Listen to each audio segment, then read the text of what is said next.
So there's myriad examples of mindfulness. So one of the first things I'm going to do is just tell you what mindlessness is, because sometimes it's helpful to know what something isn't, to then understand what it is.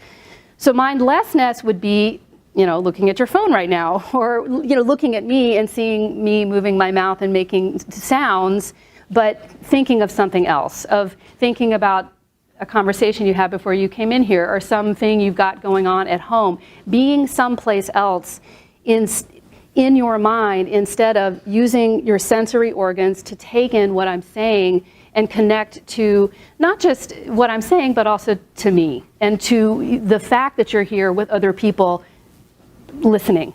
Does that make sense?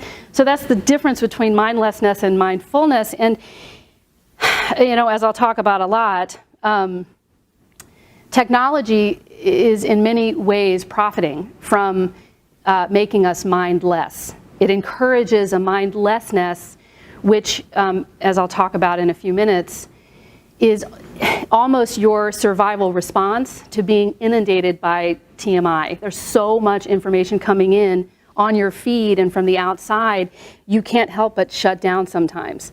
So the question is, do you shut down and go away, or can you observe that that's happening and use some of the techniques I teach you today? It's mental exercise that alters the activities of the body and the brain in order both to notice and to curate an experience, an awareness and expression of the current moment.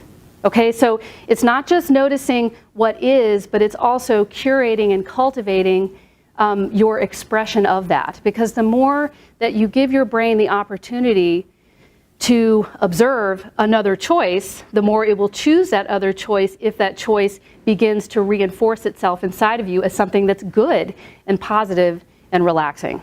Does that make sense? We totally choose really stressful stuff when we're in a stressed state because like begets like, and we don't know how to sort of cut the synapse, essentially, to cut the cord. But when we give the mind more options, the mind will choose options that fulfill it more versus break it down.